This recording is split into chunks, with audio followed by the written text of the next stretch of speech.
Baik, kita mulai.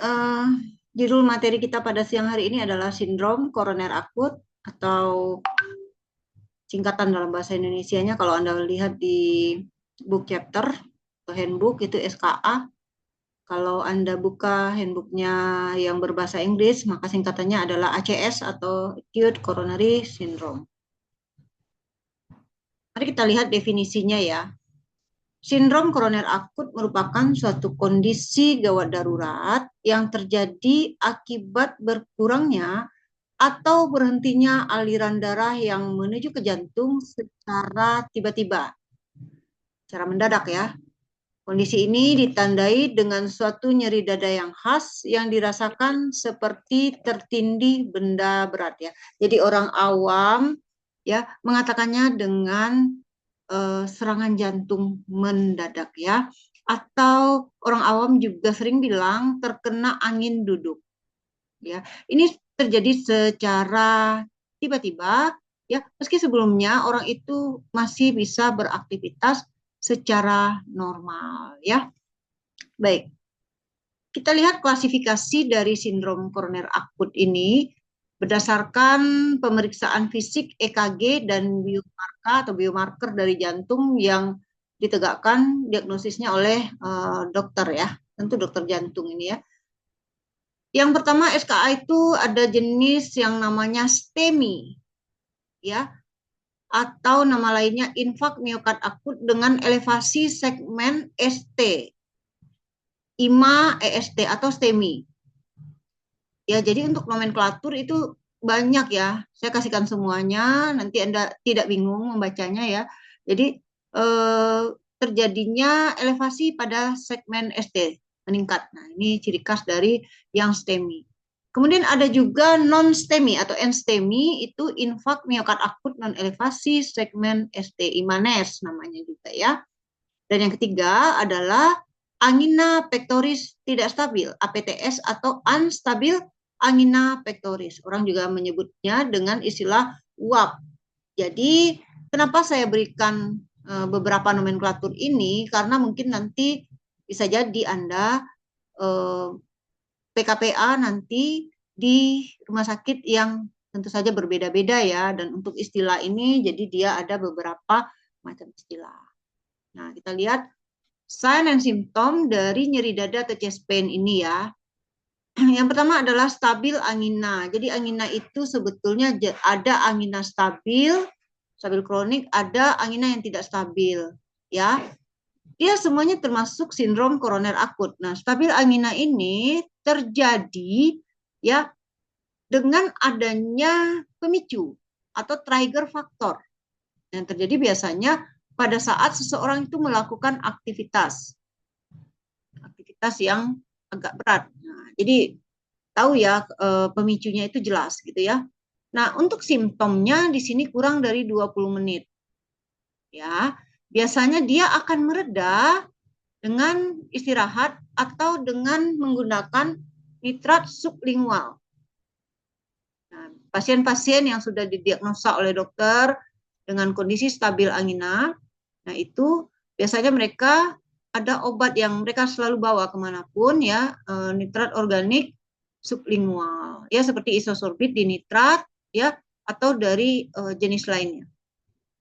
Yang kedua adalah unstabil angina. Ini terjadi bisa pada saat istirahat ataupun pada saat melakukan aktivitas ya. Jadi dia tidak stabil. Pada saat tidur pun dia bisa terjadi serangan unstabil angina, ataupun pada saat orang itu melakukan aktivitas ya. Nah, di mana di sini gejala yang dirasakan oleh pasien itu lebih dari 20 menit dan tidak mereda dengan pemberian nitrat. Jadi bisa Anda bedakan ya. Kok ini biasanya sudah mereda ya dengan isosorbit dinitrat ya, nitrogliserin sublingual. Tapi kenapa ini enggak mereda ya? Pasien masih sering merasakan nyeri dada yang hebat seperti tertindih beban berat ya. Oke. Nah, pada stabil angina ini apabila dilakukan pemeriksaan biomarker penanda, diambil sampel darah dari pasien itu. Nah, di sini not reaching cardiac enzyme. tidak tanpa adanya peningkatan enzim kardiak ya. Jadi itu terjadi iskemia ya, iskemik penciutan ya. Kemudian dari jenis enstemi ya. Nah, non-ST elevasi myocardial infarction ini terjadi pada saat istirahat maupun pada saat latihan dengan simptom yang sama dengan unstabil angina lebih dari 20 menit, tidak mereda dengan nitrat berdurasi lama, ya, dan biasanya lebih berat dari unstabil angina. Nah, di sini bedanya dengan unstabil angina adalah terjadi rising of cardiac enzyme. Nah, terjadi peningkatan dari enzim kardiak di mana sudah menunjukkan adanya injury ya, jadinya injury ya. Jadi ada luka di situ ya. Jadi kalau dilihat maksudnya pada endotelnya ya, pada endotelnya itu terjadi peradangan sehingga terjadi injury ya. Nah, gitu. Kalau STEMI bagaimana ya? Kalau STEMI ini terjadi sama ya, jadi unstabil angina, non STEMI dan STEMI itu bisa terjadi pada saat istirahat maupun pada saat pasien melakukan aktivitas dengan simptom lebih dari 20 menit ya, tidak mereda dengan nitrat, itu persamaannya ketiga jenis sindrom koroner akut ini. Oke, tidak reda dengan nitrat, kemudian durasinya yang mereka rasakan lebih panjang dan lebih berat dari unstabil angina ya. Nah, di sini sudah terjadi infarction ya, irreversible tissue damage ya. Jadi sudah terjadi kerusakan jaringan endotel itu sudah rusak ya, sudah mengalami perlukaan akibat injury ya, kemudian juga sudah terjadi sumbatan infarction terjadi ya. Di sini pada STEMI ini sudah tertutup, sudah tersumbat pembuluh darah, tidak ada lagi perfusi ke area situ. Oke, di NSTEMI ya itu belum terjadi infarction, jadi bisa Anda bedakan ya. Kalau unstabil angina itu not reaching cardiac enzyme. NSTEMI reaching of cardiac enzyme. STEMI pasti reaching of cardiac enzyme dan sudah terjadi infarction. Ya, ini enggak ada lagi perfusi STEMI. Nah, kalau non STEMI ya dia sumbatan belum 100%. Ya, sumbatan belum 100%. Berarti belum terjadi infarction, belum terjadi penyumbatan total. Bisa Anda bayangkan ya di apa namanya pembuluh darah ya. Oke. Nah, seringkali orang sulit membedakan, orang awam tentu saja ya, membedakan antara nyeri dada kardiak dengan nyeri dada non kardiak. Nah, yang namanya chest pain atau nyeri dada itu tentu sesuatu yang sangat mengkhawatirkan. Ya, bisa bikin orang itu cemas. Tingkat kecemasan kita tinggi kalau kita nyeri dada ya. Nah, tapi kalau kita sudah tahu bahwa ada perbedaan antara nyeri dada kardiak dan non kardiak ya. Nah, nyeri dada dengan gambaran di bawah ini bukan karakteristiknya iskemia miokard. Ya, jadi ini adalah beberapa tanda dari nyeri dada non kardiak. Bisa disebabkan oleh karena GERD, gastroesophageal reflux disease. Karena GERD biasanya nyeri dada non kardiak. Ini rasanya juga dada itu sesak, ya, sesak. Susah bernafas, berat juga rasanya di dada, itu berat ya. Kita lihat ya satu persatu. Yang pertama adalah nyeri pleuritik ya. Nah, di sini adalah nyeri tajam yang berhubungan dengan respirasi ketika bernafas ya, saya katakan tadi, atau dia batuk, itu berat sekali rasanya. Kemudian nyeri terasa pada abdomen tengah ataupun bawah. Jadi di tengah ini, di tengah ataupun bagian bawah ya. Nah, itu kalau orang bilang itu di ulu hati ya. Kemudian di tengah sampai ke kerongkongan ya, di dada. Kita sudah belajar bagaimana simptom dari GERD ya, bagaimana patofisiologinya GERD. Nah, kita sudah paham di situ. Nah, kemudian yang ketiga, nyeri dada non kardiak ini adalah nyeri dada yang dapat ditunjuk dengan satu jari. Ketika ditanyakan kepada pasien itu nyerinya di mana? Nah, dia bisa menunjukkan dengan satu jari saja, tepatnya oh di sini. Biasanya mereka menunjukkan di tengah ya. Itu adalah jalurnya ke kerongkongan ya. Nah, terutama di daerah apex ventricle kiri atau pertemuan costocondral ya, pertemuan ini antara kerongkongan dengan lambung ya, kemudian juga antara perbatasan apa ini namanya ke paru-paru ya, tenggorokan dan kerongkongan. Oke, Nah, yang keempat adalah nyeri dada yang diakibatkan oleh gerakan tubuh ya, gerakan tubuh. Kemudian yang kelima adalah nyeri dada yang dirasakan itu biasanya durasinya berapa detik. By the way, meskipun durasinya ini hanya beberapa detik, ini cukup mengkhawatirkan atau sangat mengkhawatirkan pasien. Kemudian nyeri dada menjalar ke ekstremitas bawah. Jadi dia menjalar ke ekstremitas anggota gerak bagian bawah. Biasanya kaki itu lemes ya. Kaki itu lemes, kayak layu ya gitu, nggak bisa berdiri, gemeteran. Nah itu adalah nyeri dadanya non kardiak, di dada non kardiak. Nah, tanda-tanda seperti inilah yang seringkali membuat pasien datang ke rumah sakit ke instalasi gawat darurat. Ya, mereka sangat khawatir sekali. Mereka kemudian bilang nyeri dada, nafas saya sesak. Jadi kan untuk apa? Gejalanya itu kan hampir mirip ya dengan yang kardiak, tapi tentu ada bedanya. Biasanya setelah dilakukan pemeriksaan elektrokardiogram ya oleh dokter di rumah sakit, maka tidak ditemukan tanda-tanda adanya kelainan atau gangguan pada jantung. Biasanya EKG mereka ini normal ya, EKG-nya itu normal, itu adalah nyeri dada non kardiak. Jadi Anda bisa bedakan ya. Oke, nah untuk nyeri dada yang kardiak ya, yang termasuk dalam sindrom koroner akut, dokter akan melakukan penegakan diagnosa berdasarkan pemeriksaan EKG, itu pasti ya. Nyeri dada EKG dipasang gitu ya, dilihat gitu bagaimana profil kelistrikan dari jantung pasiennya. Kemudian yang kedua adalah kalau misalkan dari EKG itu tampak adanya beberapa kelainan ya, tadi saya katakan bahwasannya pada non STEMI dan STEMI adanya peningkatan adanya, kalau STEMI ya terjadinya peningkatan gelombang ST pada elektrokardiogram. Kalau non STEMI itu tidak terjadi peningkatan gelombang ST, tetapi ada kelainan abnormalitas pada gelombang yang lain, misalkan pada gelombang P. Nah, kalau ditemukan oleh dokter itu adanya abnormalitas dari bacaan EKG, maka dokter akan meminta untuk melakukan pemeriksaan biomarker dari jantung ya. Nah, untuk biomarker ini ada beberapa ya. Troponin T dan troponin I merupakan suatu protein yang akan dirilis oleh otot jantung yang mengalami kerusakan, sel-sel yang mengalami kerusakan ya, proteinnya. Kemudian ada kreatinin kinase hemoglobin B, CKMB. Nah, ini adalah suatu enzim yang akan dirilis pada saat sel-sel jantung itu rusak ya, dan juga mioglobin. Ini ada beberapa, dan untuk pemeriksaan dari biomarker jantung ini relatif mahal ya, jadi biayanya cukup tinggi ya gitu. Jadi kalau EKG normal, misal EKG-nya normal, nggak ada masalah di jantungnya, silakan bapak atau ibu pulang gitu. Jadi nggak di rawat inap ya seperti itu, karena juga kaitannya nanti dengan biaya ya. Oke. Nah kita lihat diagnosis ranah dokter. Oke, tapi kita sedikit tahu ya apa saja kardiak biomarker ya. Tadi ada troponin I dan troponin T ya.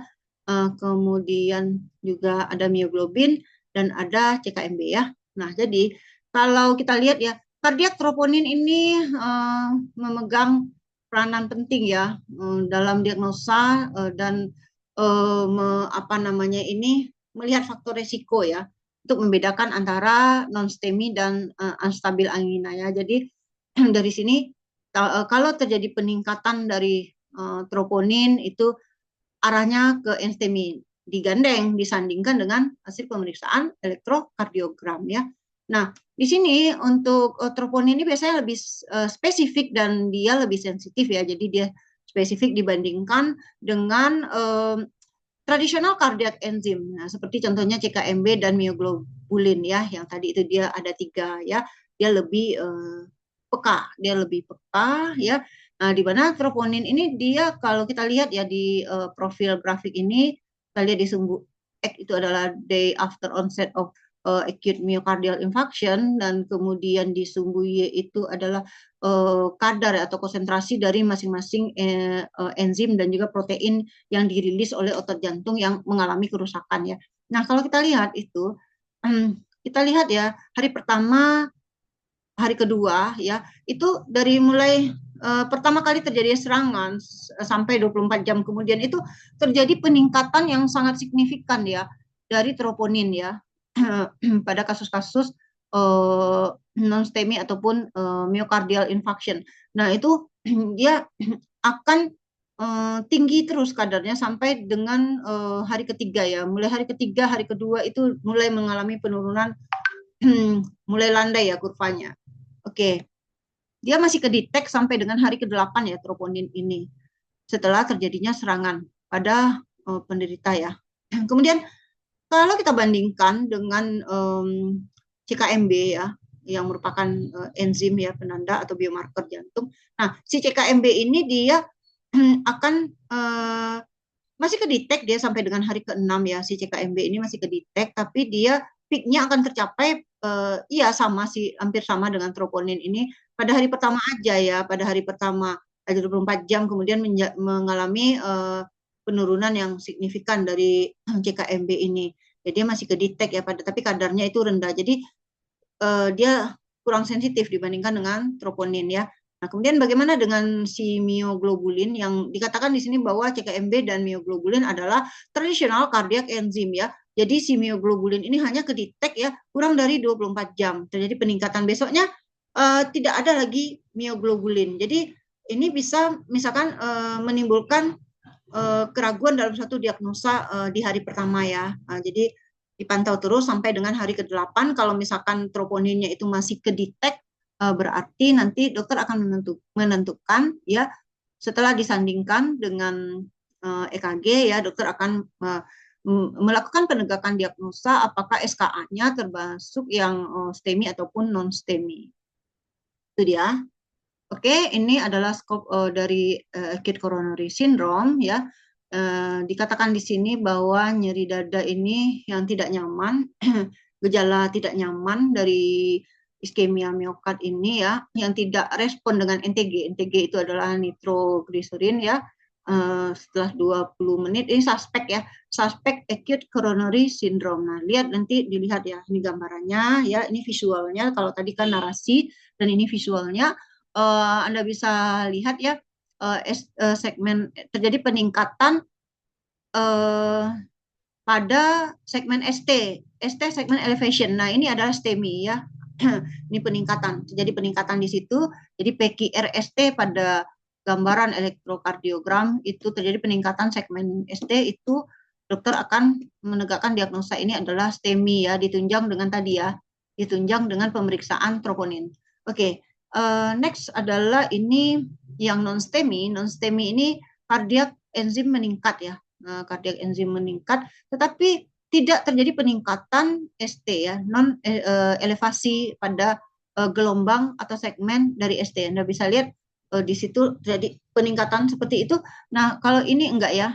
Jadi dia tidak terjadi peningkatan, tapi PQRST ya, PQRST. Nah, setelah ST itu dia fall ya, jadi agak jatuh di bawah garis itu ya, sumbu gitu ya. Oke.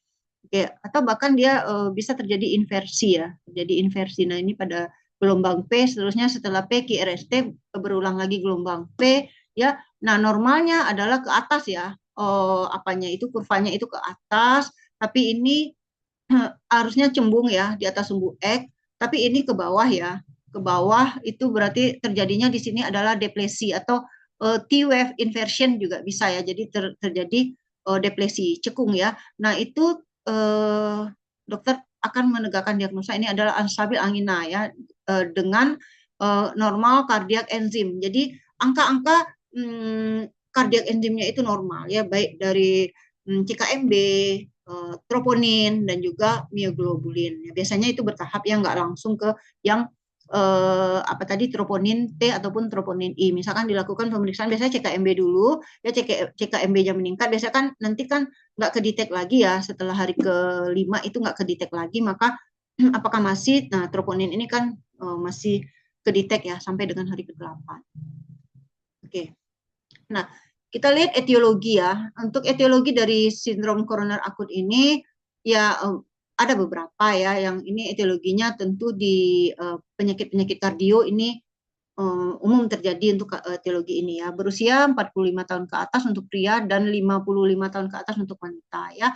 Kenapa demikian? Karena pada wanita itu ya yang masih mengalami siklus menstruasi, kadar hormon estrogennya itu cukup tinggi. Kita tahu bahwa estrogen itu kardio protection. Jadi estrogen ini untuk sistem kardiovaskular dia memberikan efek proteksi ya. Tapi pada pria ya yang usianya 45 tahun ke atas ya, meskipun pria mempunyai sedikit estrogen, tapi setelah usia 45 tahun ke atas itu sudah sangat berkurang kadarnya, dan onset untuk terjadinya serangan jantung pada pria ya itu lebih awal dibandingkan dengan wanita. Nah, kemudian faktor-faktor seperti obesitas, aktivitas ya, aktivitas fisik dan exercise atau berolahraga, nah itu adalah faktor-faktor umum yang kita ketahui bersama ya. Kemudian juga profil lipid yang jelek, kemudian lifestyle, kebiasaan merokok ya. Kemudian juga yang tidak kalah pentingnya adalah memiliki riwayat keluarga dengan penyakit jantung atau stroke ya. Ini adalah genetik faktor yang merupakan blueprint yang tidak bisa dihindari oleh siapapun, karena gen pembawa suatu disease itu, suatu penyakit itu ya pasti ada. Apakah nanti itu kuat di kedua orang tuanya atau hanya salah satu ya, itu harus harus rutin melakukan pemeriksaan ya. Kemudian pengidap hipertensi atau tekanan darah tinggi ya, atau tekanan darah tinggi, diabetes yang tidak terkontrol dengan baik, yang tidak tertata laksana dengan baik, merupakan mother of disease. Jadi ibu dari beberapa penyakit ya. Diabetes bisa menyebabkan hipertensi, bisa menyebabkan serangan jantung, sindrom koroner akut dan lain sebagainya ya. Dan stroke juga ya. Oke, konsumsi pola makan ya. Oke. Baik, kita lanjutkan dengan patofisiologi dari sindrom koroner akut ya. Pada umumnya sebagian besar SKA adalah manifest akut dari plak ateroma pembuluh darah koroner yang koyak atau pecah akibat perubahan komposisi plak dan penipisan tudung fibrosa yang menutupi plak tersebut. Oke, jadi gini, dalam kondisi normal, saya ada nggak gambarnya di sini, gambar pembuluh darah. Oke, kita nih pada kondisi normal ya, ini kan seperti ini ya, mulus ya, bagus gitu. Nah, di tahap berikutnya ini sudah terjadi ya pengendapan ya. Ini akan aman nih selagi dinding endotelnya ini enggak koyak atau pecah atau teriritasi ya, itu akan aman-aman saja. Terjadi penyempitan tapi sakit sebentar terus hilang ya. Jadi dia reversible. Suatu ketika apabila kualitas dinding endotel ini jelek, dia bisa pecah ya. Mungkin karena terlalu banyak terpapar radikal bebas, antioksidan kurang. Oke, sehingga kualitas dari dinding endotel ini menjadi jelek, sehingga dia rapuh. Kalau dia rapuh, maka dia akan mudah koyak atau pecah. Nah, kalau dia mudah koyak atau pecah, di sini ya, seperti ini, terbentuk plak, ya, terbentuk plak. Ini sudah, ini kan tadi misalkan ada sumbatan plak fibrosis, ya, dari lemak ya. Nah, ini nanti pecah ini. Nah, kemudian akan ada rembesan dari cairan darah. Kita tahu cairan darah itu ada kadar glukosa yang tinggi, maka dia akan beragregasi. Ditambah dengan platelet-platelet darah, maka dia akan beragregasi dengan ikatan adesi yang sangat kuat. Ya, antara molekul yang berbeda, dia saling berikatan, dan itu menempel kuat di pembuluh darah, di endotel. Lama-kelamaan seperti itu, sumbatan semakin lama, ya semakin besar aliran darah, semakin lama, semakin menyempit, semakin kecil, sampai pada suatu ketika terjadi serangan jantung mendadak, dan ini sifatnya irreversible. Nah, ini dia STEMI. Ya, terjadi. Kalau kondisinya sudah seperti ini, maka profil EKG, gambaran EKG-nya terjadi peningkatan pada segmen ST. Ya, ST elevasi myocardial infarction, STEMI. Nah, kalau non STEMI ini belum. Ya, angina ini dia stabil ataupun tidak stabil, ini tahap-tahap ini. Oke? Ya. Nah, ini bagaimana caranya? Ini adalah kondisi gawat darurat medis.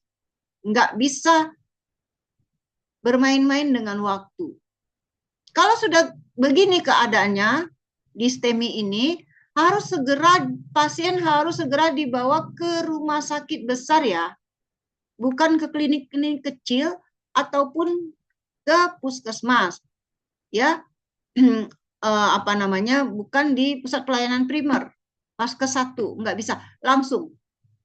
Kalau bisa tuh rumah sakitnya tipe A ya, tipe B bisa juga, tapi sebaiknya ke tipe A kalau lebih dekat ke tipe A-nya ya. Jadi jangan bermain-main dengan waktu. Nah, di sini nanti akan diberikan obat. Kalau udah baca EKG-nya seperti itu, maka akan diberikan agen trombolitik untuk melarutkan sumbatan.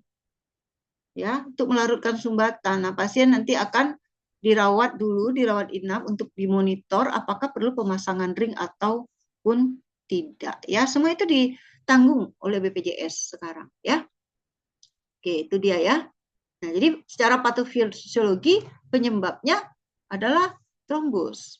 Nah, ini tadi sudah saya ceritakan, berkurangnya aliran darah koroner menyebabkan iskemia miokardium, di mana suplai oksigen akan berhenti selama kurang lebih 20 menit. Dan ini menyebabkan miokardium mengalami nekrosis, matinya jaringan pada otot jantung. Sebagian ya, sebagian mati jaringan. Ya, tidak ada perfusi ke daerah situ. Terjadi infak miokard.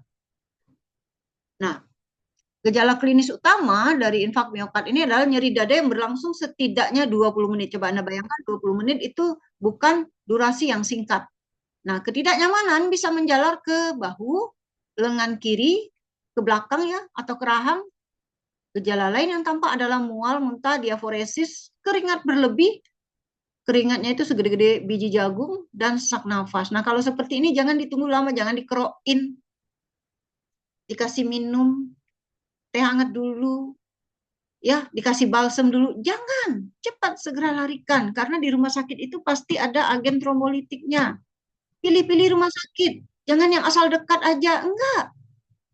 Ya, pilih yang rumah sakitnya kira-kira itu tidak terlalu jauh ya, misalkan 10 menit, 15 menit, 10 menit lah, karena golden time-nya itu sekitar 3 jam ya, kalau untuk serangan jantung golden time untuk pasien segera di mendapatkan terapi ya, yang tepat gitu. Oke, pasien dengan SKA dapat muncul dengan tanda-tanda gagal jantung, dekompensasi akut atau aritmia. Nah, itu. Jadi kita kemarin udah belajar ya, gagal jantung, heart failure.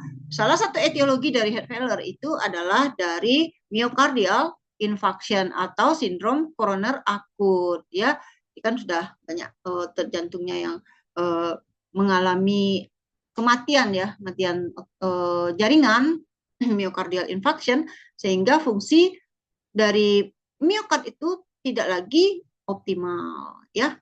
Oke, dan juga bisa terjadi aritmia ya, sering berdebar-debar sendiri ya gitu.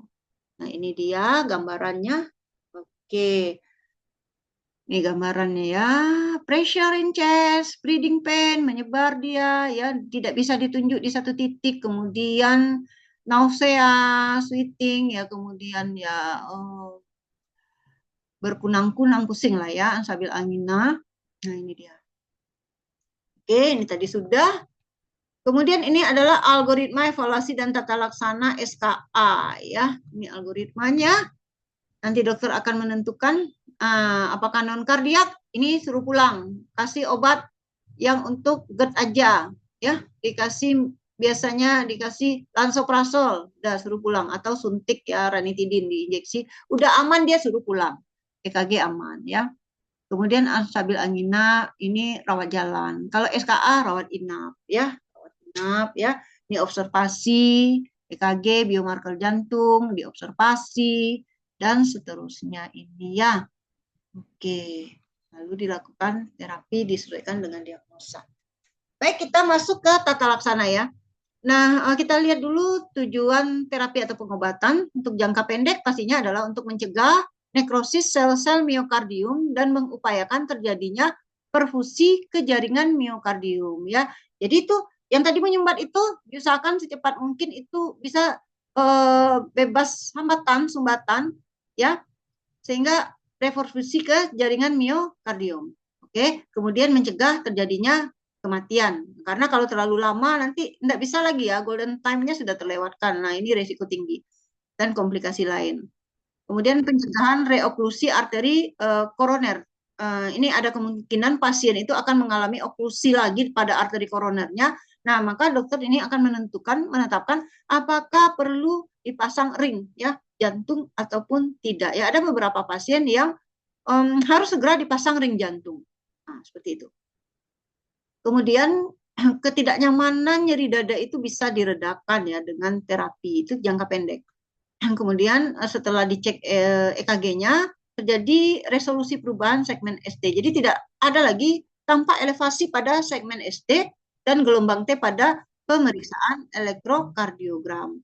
Oke, untuk tujuan jangka panjang termasuk kontrol faktor risiko kardiovaskular, pencegahan serangan jantung berulang dan peningkatan kualitas hidup. Ya, jadi hati-hati meskipun sudah dipasang ring, misalkan 2 atau 3 ring yang dipasang gitu ya, kemudian aman enggak, karena bisa terjadi reoklusi lagi ya di situ. Yang dipasang ring bisa juga terjadi di situ nanti sumbatan lagi ya, dia mulai terbentuk ya. Oke, oleh karenanya pasien-pasien dengan yang sudah pernah mengalami sindrom koroner akut ini, maka untuk antioksidannya nih harus kuat ya, harus cukup lah ya. Oke. Kemudian kita lihat early hospital care. Nah, seorang farmasis harus memahami obat-obat yang digunakan pada tata laksana untuk acute coronary syndrome. Yang pertama adalah fibronolitik agen. Ini pasti digunakan alteplase, RTPA, rekombinan, tisu plasminogen aktivator, streptokinase dan juga urokinase. Nah, ini langsung diberikan ya supaya larut ya. Kemudian bisa juga diberikan dari golongan antitrombotik agent ya, seperti antiplatelet, aspirin dan lain sebagainya. Ada yang reversible antagonis ya, ada yang irreversible antagonis. Tiklopidin, clopidogrel, dan prasugrel adalah obat-obat yang sering digunakan di rumah sakit ya. Nah, kalau untuk yang ini piroviban dan yang lain ini agak mahal ya obatnya ya. Apakah dia tercover BPJS atau tidak, saya kurang tahu pasti. Kemudian antikoagulan ya. Nah, antikoagulan kalau antiplatelet kan yang kecil nih. Kalau antikoagulan ini untuk mencegah terjadinya koagulasi ya. Penggunaan heparin, kemudian turunan-turunannya yang notabene adalah low molecular weight heparin, LMWH, seperti enoxaparin, fondaparinux, ini sering juga digunakan ya untuk antikoagulan ini ya. Heparin ini dalam bentuk suntikan ya, injeksi dia. Nah, kemudian yang juga diperlukan adalah anti-ischemic agent seperti oksigen, itu pasti ya. Morfin digunakan di sini untuk mengatasi nyeri dada yang amat sangat. Jadi deskripsinya dari penderita serangan jantung ini seperti ketiban beton ya, saking beratnya sesaknya itu nggak tertahankan. Jadi setelah diberikan fibrinolitik agent itu masuk dulu, kemudian nanti ada juga injeksi morfin ini di rumah sakit. Kemudian bisa juga nanti setelah rawat jalan nitrat ataupun dikombin dengan beta blocker. Nah, agen lain yang bisa digunakan ini tergantung ya bagaimana hasil lab dari pasien. Nah, kalau pasien itu dia punya hipertensi ya bisa diberikan AC inhibitor ataupun angiotensin 2 reseptor blocker. Kalau profil kolesterolnya jelek, berikan agen statin, atau profil trigliseridanya jelek tinggi, diberikan agen fibrat. Iya, seperti itu ya. Oke.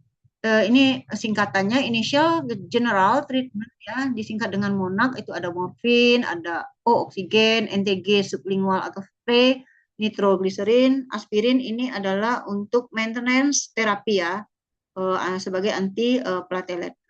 Clopidogrel itu juga harus hati-hati di sini. Dan saya tekankan di sini pasien-pasien yang pasca serangan jantung itu biasanya mereka pasti mengkonsumsi obat terus, pakai obat terus ya. Nah, di sini hati-hati. Obat-obat ini adalah obat-obat pengencer darah yang ada beberapa di antara mereka yang punya ikatan protein plasma yang cukup tinggi. Anda harus hati-hati melakukan pengecekan drug interaction-nya ya, melakukan pengecekan interaksi obat ya dengan beberapa tool yang bisa digunakan. Oke. Ini dia tadi kan yang early hospital, sekarang current medical management of unstable angina dan non-STEMI ya. Ini pasien di rumah sakit ya, dirawat inap ya beberapa hari. Nah ini aku terapinya, oke, oksigen, nitroglycerin, beta blocker ya sama, maintenance-nya juga ada ya, sama itu. Nah ini STEMI, ini bagan, ini lebih mudah lagi kita memahaminya ya. Jadi STEMI obatnya apa? Apa yang membedakan obat antara STEMI dengan unstabil angina ataupun dari non-ester elevasi myocardial infarction. Nah, kalau dilihat di sini tuh sama ya, hampir sama ya. Untuk obat early-nya itu hampir sama ya. Kemudian di STEMI ini perlu adanya trombolitik ya. Kemudian nanti ada tindakan yang dilakukan ya, PCI ataupun CABG. Nah, itu seperti pemasangan ring.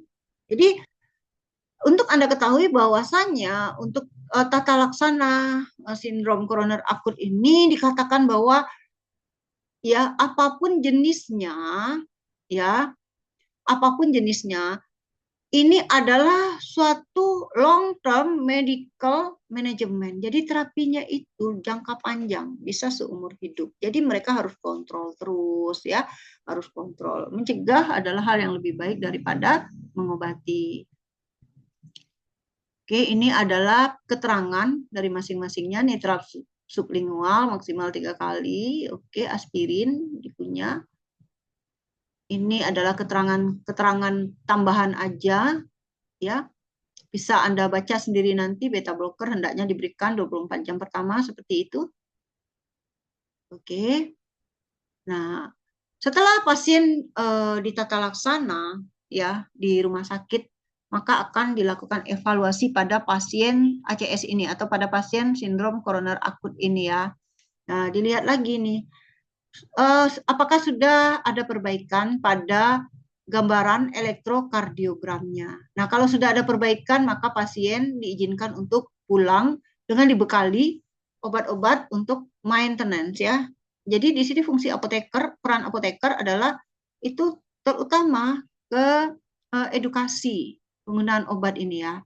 Jadi ada beberapa obat yang harus Anda cermati, misalkan ada agen antiplatelet di situ, ya, ada agen antikoagulan juga. Nah, itu pemakaiannya bagaimana? Apakah perlu diberi jeda waktu ataupun tidak, ya? Seperti itu. Ini adalah algoritma terapinya. Nah, untuk non farmakologi terapinya, ya, pasien STEMI yang datang dalam 12 jam setelah onset, nah itu biasanya diberikan oleh dokter, dilakukan tindakan reperfusi PCI ya. Nah, ini merupakan reperfusi pilihan ya. PCI atau CABG ya.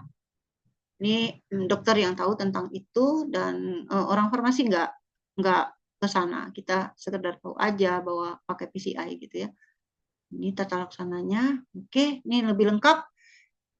Slide berikutnya adalah keterangan tambahan ya tentang dosis, tentang bagaimana mekanisme kerjanya, apa yang perlu diperhatikan, kemudian apa saja item dari obat-obat golongan masing-masing golongan ya, antikoagulan. Nah, ini dia. Oke. Pencegahan sekunder untuk myocardial infarction adalah tujuan jangka panjang setelah serangan jantung.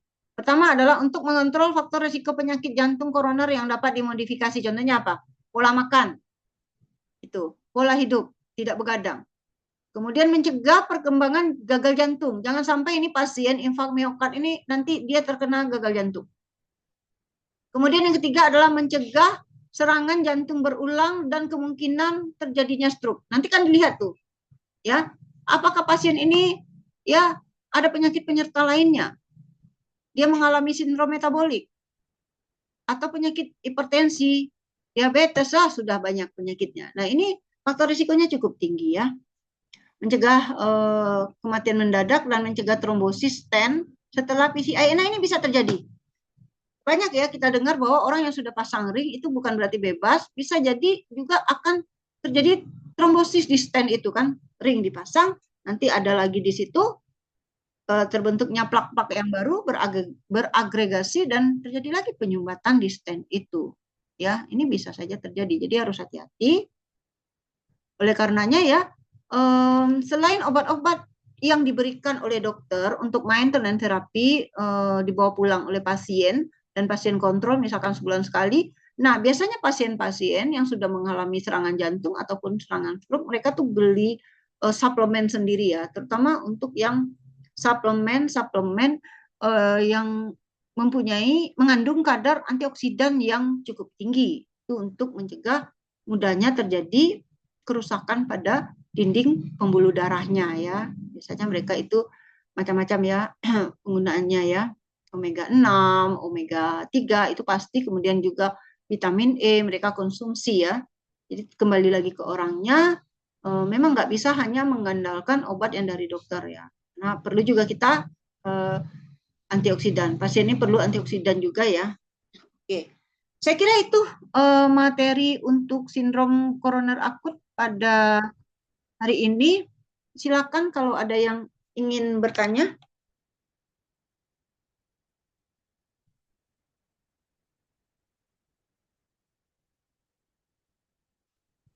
Ya, kita lanjutkan dengan diskusi.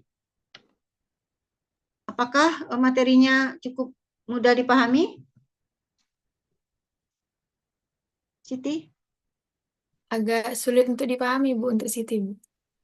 Ya, memang sulit ya untuk istilahnya. Jadi begini ya,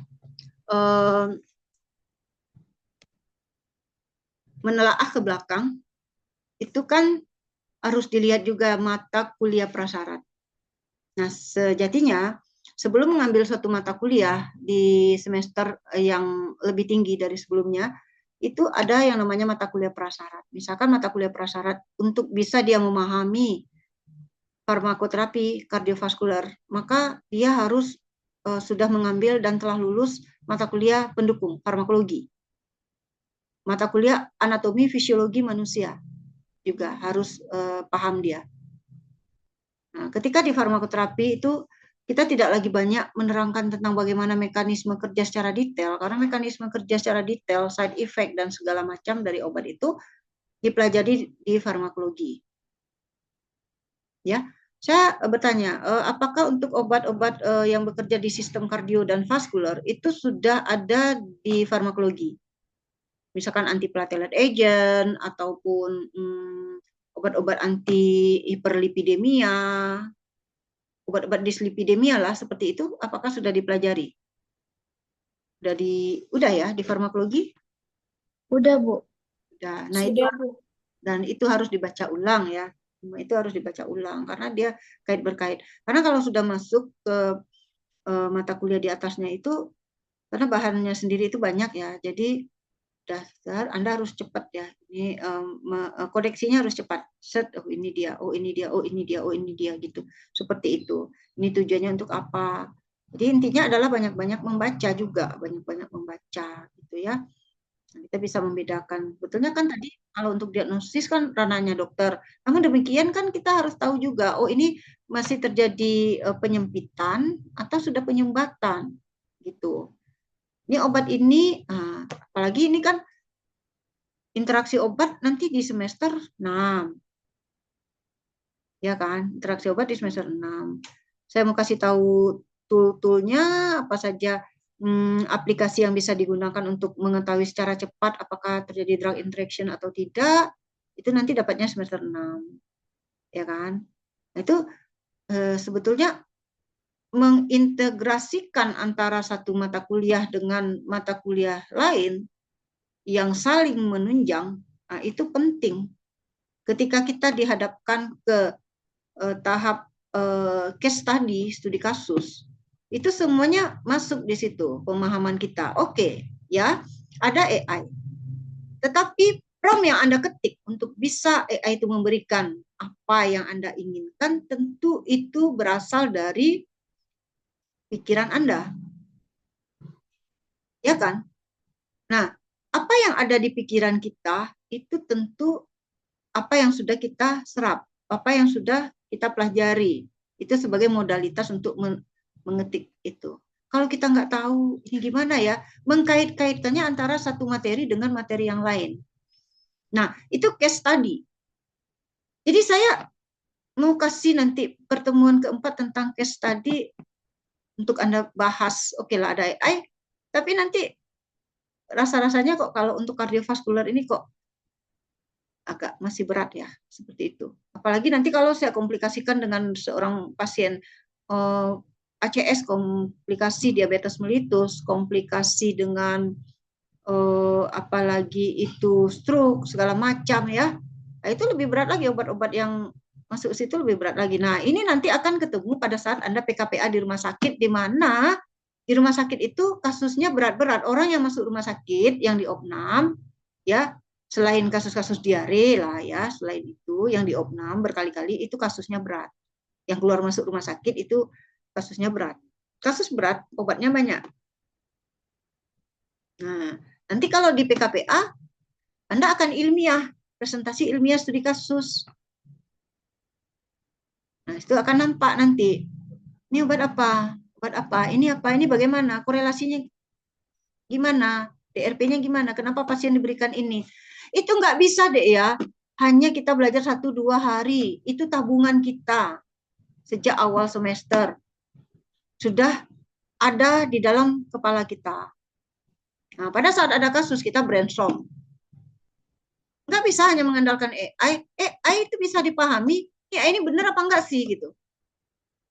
Untuk kita tahu AI itu benar atau enggak, tentu kita harus punya modalitas. Oh ini ya benar, ini enggak benar gitu. Ya, jadi kira-kira kalau untuk UTS, ya studi kasus kira-kira studi kasus tanpa modalitas apapun, tanpa ada tool atau device di situ, hanya kertas dan alat tulis saja, kira-kira bisa dikerjakan dengan baik dan benar. Untuk level C4, C5, untuk level analisa studi kasus, tidak lagi hanya sekedar menghafalkan. Ini kan sudah aplikasi applied farmakoterapi. Kira-kira sanggup enggak? Karena kemarin itu, oke lah, belajar dari yang kemarin. Untuk C1, level C1, C2, Anda enggak belajar PPT saya ya. Dia kalau analisis kasus itu, PPT-nya, materi PPT hafal luar kepala, chapter 1, chapter 2, chapter 3, dan chapter 4, ada kasus, yang dulu-dulu juga ada tentang diabetes, kemudian di otak kita ini sudah bermain, analisa tajam itu terhadap kasus, itu akan mudah kita lakukan kalau modalitas kita itu sudah cukup. Gitu. Nah, tuntutannya adalah, tuntutan untuk level S1 itu, kalau dosennya hanya memberikan soal C1, sebutkan, itu nanti dikhawatirkan pada saat akreditasi itu, mana soalnya? Soalnya ini, misalkan gitu ya. Ini kadang-kadang pertanyaan tuh di luar dugaan ya, bisa aja. Ini level C1. Kasus apa yang Anda berikan untuk mahasiswa Anda? Ini bisa dia menganalisis seperti ini. Kasus ini berat ya kan? Coba. Jadi kadang dosen itu sebetulnya pun membuat soal itu nggak boleh asal juga. Harus nanti capaian pembelajaran di RPS itu bisa tercapai. Gitu. Oke, belajar yang banyak, membaca yang banyak. Kalau hanya mengandalkan kuliah aja yang pertemuannya hanya 2 SKS, itu sulit. Banyak itu obatnya, itu sulit. Nggak akan bisa nanti kalian case study. Jadi saya berpikir ini, saya mau berikan kasus, tapi ujiannya offline, hanya bermodalkan kertas saja, double folio. Saya kasih double folio mau 2 lembar, atau 3 rangkap, silahkan. Waktunya bisa lama, saya kasih 90 menit katakanlah. Silahkan nanti lakukan analisa terhadap kasus ini. Tidak lagi sebutkan apa obatnya ini, sebutkan ini. Dan ranah diagnosa itu nggak ada di saya. Soalnya ranah diagnosa hanya untuk sekedar pengetahuan Anda aja. Ranah diagnosa itu mutlak ranahnya dokter. Tidak akan saya tanyakan. Ya, misalkan STEMI EKG-nya gimana. Nah, kalau orang lain baca soal itu ya, asesor baca soal itu, ini kan soalnya dokter. Kenapa orang farmasi kasih ranah diagnosa? Orang farmasi ya tentang obat. Tidak ada ranah diagnosa. Tapi kalau dibalik, maaf, mahasiswa kedokteran, ya pertanyaan diagnosa ada, pertanyaan yang terkait obat pasti ada, boleh. Nah, itu dia. Boleh. Karena mereka kan menuliskan resep di klinis. Ya, mereka menuliskan resep. Pasti ada tuh pertanyaan obatnya. Jadi kalau mahasiswa kedokteran yang tidak menguasai obat pun akan keteteran dia pada saat dia UKM PPD. Kalau di kita UKM CBT, keteteran dia ditanya obat, diagnosa iya juga. Nah, kalau farmasi ini juga keteteran karena industri masuk juga, kimia farmasi, kimia analisis masuk juga, fitokimia masuk juga, ya kan? Teknologi farmasi masuk juga, klinis masuk juga, semua banyak, sulit. Kalau kedokteran itu sulitnya di diagnosa dan obat ini ya. Nah, kalau di kita farmasi semua-muanya kan berat itu. Farmasi itu tidak hanya uangnya yang berat, apalagi sekarang masuk ke SPPA juga mahal. Kan ada tuh di TikTok itu banyak kok. Nah, siapa yang mau masuk program studi profesi apoteker? Ini list harganya dari yang termurah sampai yang termahal. Semua seluruh Indonesia Raya. Rata-rata di 20-an ke atas. Ya enggak? 29 juta, 33 juta. Ya, 39 juta. Mahal sekali loh. Iya. Nah, orang tua kita tuh mengupayakan semaksimal mungkin. Jebret, transfer. Dah, gitu kan. Tahu-tahu anaknya nggak belajar. Terlalu banyak soft reward. Ya kan istilah orang sekarang termasuk saya juga kan belum apa-apa. Soft reward dong gitu kan. Soft reward. Ya memang orang tuh perlu ya namanya refreshing. Tapi jangan over soft reward. Ya kayak gitulah ya soft reward. Ya itu kita kembalikan. Ini biaya kuliah kita mahal. Berat. Materi juga berat. Banyak. Materi sangat amat banyak sekali karena kurikulum kita satu kurikulum nasional mengacu ke APTFI. Nggak boleh asal perguruan tinggi itu kasih kuliah. Ya dosennya juga nanti pada saat asesmen oleh asesor juga ditanyain ini soalnya apa misalkan seperti itu. Jadi kualitas itu memang dijaga. Nggak boleh asal. Kalaupun nilai Anda bagus, IPK-nya katakanlah hampir 4, summa cum laude 4 gitu. Belum tentu Anda bisa lulus apoteker karena ada uji kompetensi yang diakui secara nasional, uji kompetensi. Misalkan gini, oh dia IP-nya 4, ada lagi satu anak yang IP-nya 3. Ya 3 lah katakan. Tahu-tahu nanti nilai UKCBT-nya yang tinggi yang 3. Yang IP-nya 3 bisa aja. Ya, karena dia belajar gitu. Yang IPK 4 sudah terlena, udah di luar kepala merasa yakin, tahunya jeblok nilainya. Kan ada seperti itu. Sama anak kedokteran seperti itu juga kadang-kadang. Ya, ada yang misalkan di tryout-nya kan ada TO ya. TO kan ada ya, tryout itu tryout lokal, nasional, di farmasi juga ada. Tryout diadakan oleh kampus gitu. Tryout yuk, oke CBT udah bayar mahal. Tahunya tryout-nya tinggi. 80, 90. Dia nggak belajar lagi. Tahu-tahu pas yang sebenarnya jeblok. Pas TO-nya rendah, yang TO-nya rendah ini tadi 50 ya angkanya, maka effortnya besar itu, dia takut, khawatir, maka dia akan belajar. Wih, belajar 6 bulan lagi nih, ulang lagi kan, nah misalkan gitu. Tahu-tahu nilainya seperti itu. Jadi intinya jangan terlena, selalu belajar. Kita kan liburan udah lama, hampir 2 bulan, udah refreshing, masih belum puas. Masih pengen self reward. Di masa-masa masuk karantina ya, berjuang ya istilahnya. Udah sekarang karantina nih, udah nggak mau ngapa-ngapain lagi, nggak mau berleha-leha lah, nggak mau lehe-lehe santai-santai. Ada waktunya nanti di bulan waktu 1 bulan, 2 bulan lagi ada waktunya. Nah, di situ ya. Oke, demikian dari saya. Ada pertanyaan? Ya, cukup ya. Kalau tidak, kita tutup. Selamat apa nih? Siang menjelang sore. Terima kasih. Wabillahi taufiq wal hidayah. Assalamualaikum warahmatullahi wabarakatuh. Waalaikumsalam warahmatullahi wabarakatuh. Terima kasih, Bu. Sama, semoga bermanfaat ya. Amin. Iya, Bu. Ya, oke, saya tutup ya. Ya, Bu.